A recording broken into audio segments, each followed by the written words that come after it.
Oi, eu me chamo Lara Araújo, tenho um filho de 5 anos que é autista e estou aqui para relatar para vocês algo que aconteceu com ele sobre os direitos básicos que é a educação. O meu filho foi diagnosticado há um pouco mais de 3 anos, mas ele começou a ir para a escola muito cedo. Antes do diagnóstico, ele foi recebido na escola normalmente e ele ia todos os dias normalmente, sem nenhuma reclamação. A partir do momento que a gente estava com o laudo em mãos, uma certa professora começou a questionar a permanência dele na escola sem o cuidador. Todas as vezes que o cuidador faltava, ela não queria deixar meu filho ficar na escola. E aí eu fui questionar, porque era tudo muito novo, como eu tinha recebido o diagnóstico recentemente, então eu não entendia muito, né? E todas as vezes que o cuidador faltava, ela dizia que o menino não podia ficar na escola. E uma certa vez a minha irmã foi deixar ele na escola, que eu estava viajando a trabalho, e ela disse que ele não podia permanecer na escola, por causa que não tinha o cuidador.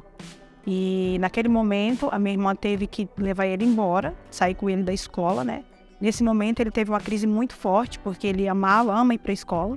E naquele momento ele teve que entender que ele não ia permanecer na escola. A minha irmã teve que tentar controlar ele, né? Porque ele desregulou naquele momento.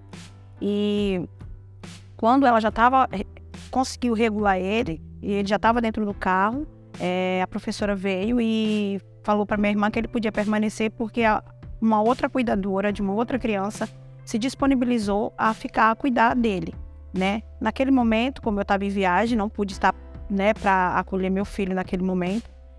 Quando eu voltei da viagem, a minha irmã passou para mim o problema, né? E eu fui questionar ela.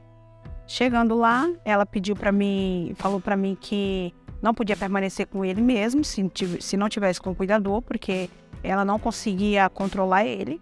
E aí eu fui orientada, né? Fui procurar os responsáveis, como ela tinha me falado para eu ir. E aí eu fui muito bem orientada, né? A qual eu fui instruída, me deram a opção, né, de mudar de escola.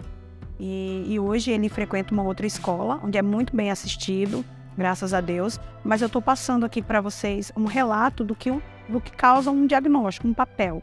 Antes dele ter esse laudo, eu nunca recebi nenhum tipo de reclamação sobre o comportamento dele, sobre como que ele era. E a partir do momento que o laudo estava na mão, mudou totalmente. Então, assim, é um direito básico, um direito do meu filho, e eu quis questionar isso com ela, mas ela rebateu e ela firmou naquilo que eu não poderia ficar com ele. Então foi um momento que causou muito estresse para mim, para minha família, causou principalmente para o meu filho, né?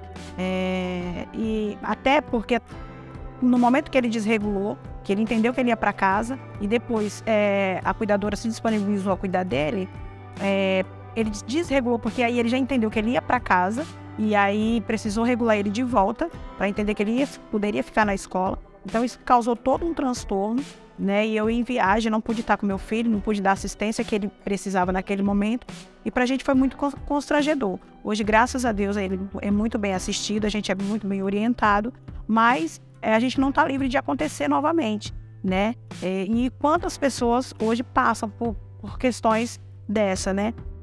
A gente luta todos os dias para que nosso filho seja respeitado, para que ele seja aceito na sociedade. Então, quando a mãe ela vem a brigar, porque a gente é muito taxado de briguenta, né? É porque todos os dias a gente luta para que eles sejam respeitados, para que eles sejam aceitos na sociedade. Chegamos ao fim de nossa série. Vocês puderam acompanhar um pouquinho da vida dos autistas e de seus familiares. Autismo não tem cura. Autista não tem cara. Não podemos esquecer que os autistas serão autistas por toda a vida. Por isso, precisamos te informar. Mais informação e menos preconceito.